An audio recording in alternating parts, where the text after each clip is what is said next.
Hello friends, welcome to super સહેલિયાથી હું દીપા. ચલો મારી સાથે મારા કિચનમાં આવેલી અગારોની હાર્ડ એનોડાઇઝ નોનસ્ટિક ઇફેક્ટ આપે એવી સુપર આ કઢાઈ અને એમાં એક રેસીપી બનાવીશું.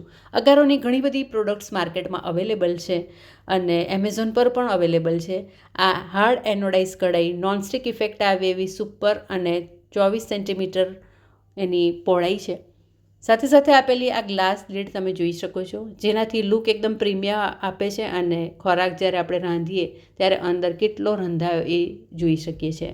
ફ્રેન્ડ્સ, બહુ જ સરસ 3 mm થિકનેસવાળી આ કઢાઈમાં રસોઈ રાંધતી વખતે ચોંટવાની બિલકુલ માથાકૂટ રહેતી નથી અને બહુ સરસ રેસીપી બને છે.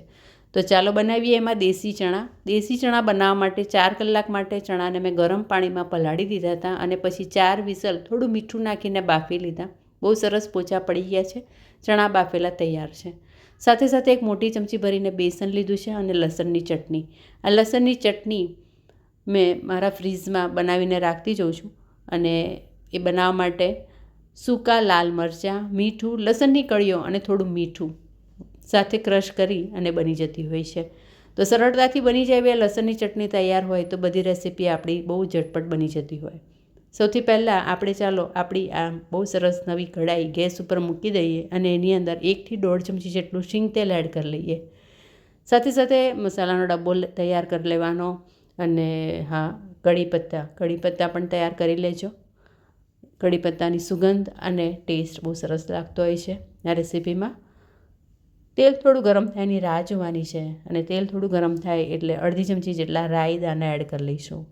રાયદાના થોડા ફૂટે પછી એમાં 5 ચમચી જેટલી હિંગ એડ કરી લેવાની છે.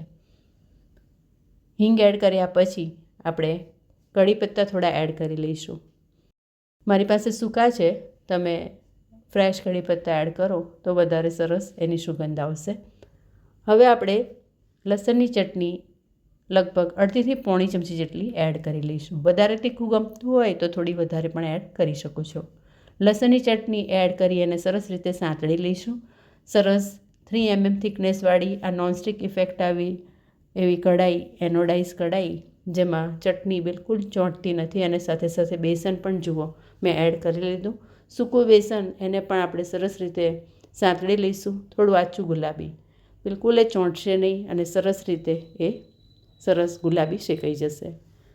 તો રેસીપી બનાવવી બહુ જ ઇઝી થઈ જાય જો આપણી પાસે કિચનમાં આવી સ્માર્ટ કઢાઈ હોય તો. ગુલાબી કલરનું બેસન થઈ ગયું પછી 1 ગ્લાસ પાણી એડ કરી લઈશું અને બરાબર હલાવી લઈશું. આ જે ગુટલી દેખાય છે એને ભાંગી નાખીશું. સરસ સ્મૂધ એક પેસ્ટ થઈ જાય બેસનની એવું કરીશું. પછી આપણે ફરીથી બીજો 1 ગ્લાસ પાણી એડ કરી લઈશું અને હલાવીને બધા મસાલામાં સૌથી પહેલાં 1/2 ચમચી લાલ મરચું, 1/2 ચમચી હળદરનો પાવડર, 1/4 ચમચી જેટલું ધાણા જીરું એડ કરી લઈશું. કિચનના મસાલામાંથી જ બનતા આ ચણા બહુ ટેસ્ટી બને છે. એમાં ખટાશ અને ગળપણ થોડા આગળ પડતા રાખીશું એટલે ખાવાની ખૂબ જ મજા આવશે. ખટાશમાં અહીંયા મેં આમચૂર પાવડર એડ કર્યો લગભગ 1/4 ચમચી જેટલો. તમે આમચૂર પાવડરના બદલે લીંબુનો રસ પણ એડ કરી શકો છો. જેટલો ખટાશ એડ કરી એટલું જ આપણે ગોળ એડ કરવાનો છે અને એ પણ 1/4 થી 1 ચમચી જેટલો. અહીંયા હું દેશી ગોળ, ઓર્ગેનિક ગોળ એડ કરી રહી છું લગભગ 1 ચમચી જેટલો. ગોળ એડ કર્યા પછી બધું હલાવી અને સરખી રીતે મિક્સ કરી દઈશું. મોટાભાગના બધા જ મસાલા આપણા તૈયાર છે. ગોળ થોડો ઓગળી જાય એટલે એમાં આપણે બાફેલા ચણા એડ કરી લેવાના છે. તો ચણા એડ કરી હલાવી અને બધું મિક્સ કરી લઈશું.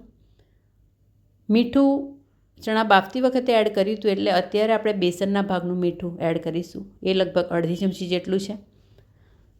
મોટાભાગના બધા મસાલા થઈ ગયા છે. બહુ સરસ કાચની ટ્રાન્સપરન્ટ લીડ આપણે ઢાંકી અને થોડીવાર થવા દઈશું એટલે ચણાનો રસો થોડો ગાઢો થઈ જાય. ચણા આપણે ભાત અને કઢી સાથે પીરસવાના છે.